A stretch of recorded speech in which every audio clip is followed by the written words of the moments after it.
This is Tank's Vlog for January 27th, 2019. We're wrapping up today in sports. Brought to you by Allow Me to Be Frank, the podcast you can hear on SoundCloud and iTunes. Stay tuned. We'll be coming up with new shows shortly. We're just taking a little break now, but we'll be coming up with new shows. So tune in, and when we start doing new shows, especially coming up with baseball season coming up, where we're going to be doing a lot more on the Mets. Stay tuned. It was the NHL All-Star Saturday night, and NHL All-Star Game has tried many different things. The NHL just continues to tinker. They can't help themselves. I mean, it's like the way they've screwed up the playoff format. They had the perfect playoff format, 1 through 8. The highest seed always plays the lowest seed. And then all of a sudden, this dumbass of a commissioner, Gary Bettman, who makes Roger Goodell look like a rocket scientist, decided to go back to the division format, going back to 4 divisions.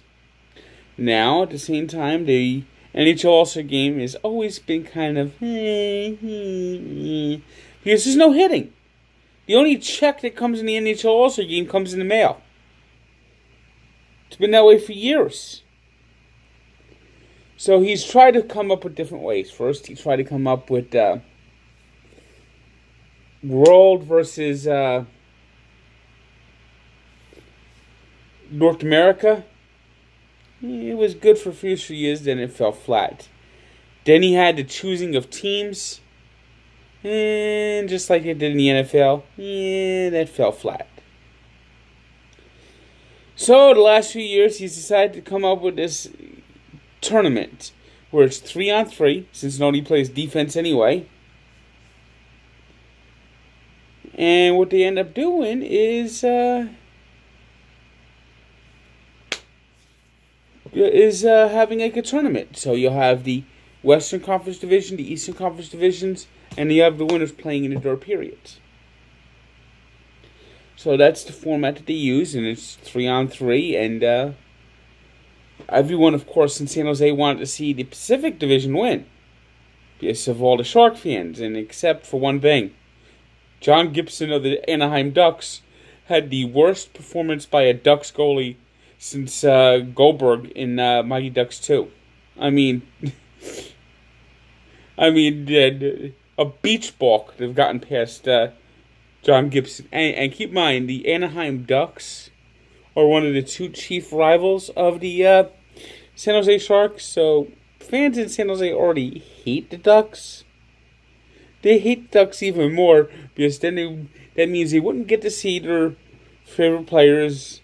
They wouldn't get to see Brent Burns. They wouldn't get to see Erik Karlsson. They wouldn't get to see any of the San Jose Sharks play past the first period. And when the game was over, I mean, we're talking about the game was over within the first 5 minutes because of how atrocious Gibson played. So we got the Central Division. It was actually the 4th year they've done this, and it's the first time the Central Division actually advanced past the first round. Then in the second period, it was the Metropolitan Division with Sidney Crosby scoring twice to beating the Atlantic Division. And then Crosby scored another 2 goals, and he's your MVP. And the Metropolitan Division, all the players now split the $1 million prize. I guess that's giving them a little incentive. Though Alex Ovechkin didn't even bother to show up. Didn't want to go show up. Things that happen when the NFL's the week off that's in the Super Bowl. And, of course, Sunday is the Pro Bowl, and it's the matchup of who cares against I don't give a fuck. NBA had its regular season still going on. There's All-Star games in a few weeks, of course. That's another sport where nobody plays defense. It's just street yard basketball where they just try to score as many points as possible. And, of course, nothing's at stake there. Of course, the I've always felt the highlight of the NBA All-Star Game has been the slam dunk contest. So we'll see when that comes up in a few weeks. As for the games on Saturday night, it was the San Antonio Spurs taking down the Pelicans 126-114. The Grizzlies edged the Pacers. Pacers now playing without Victor Oladipo are going to be in Oladipo shit. In the showcase game of the night, it was the Warriors going into Boston and downing the Celtics 115-111. Golden State, don't look now, they have now won 10 in a row, back on track, back on the way to winning championship number 3 in a row. And I don't think there's any denying that the Warriors are going to win again. Everyone knows it. That's why the NBA is so boring.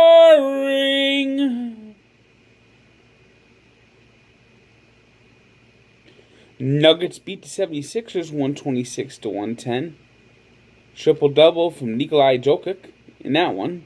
32 points, 18 rebounds, 10 assists.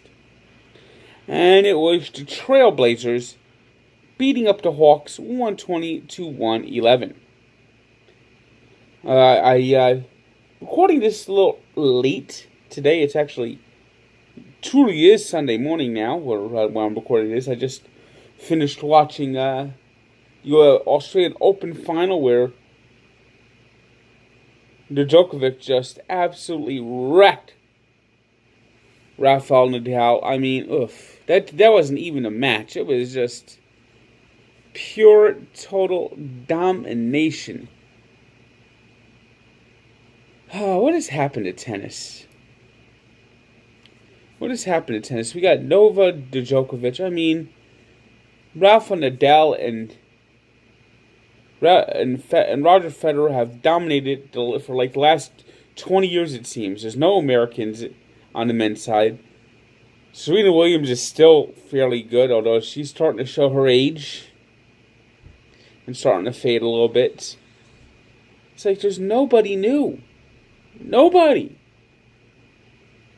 And this is sport that just needs fresh faces, needs Americans to get good again.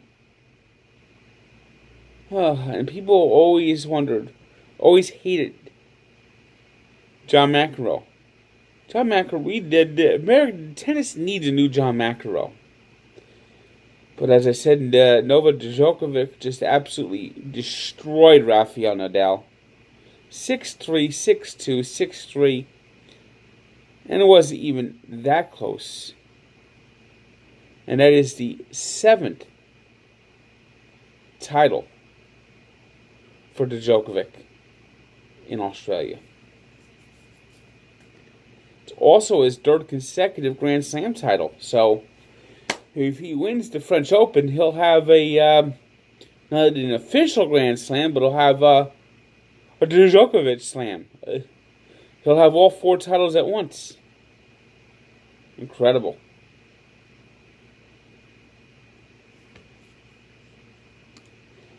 Today's 3 stars are Sidney Crosby of the Penguins All-Star Game MVP, Nikola Jokic of the Nuggets, triple-double in their win over the 76ers, and Kyrie Irving, who had a good individual night, although the Celtics lost to the Warriors.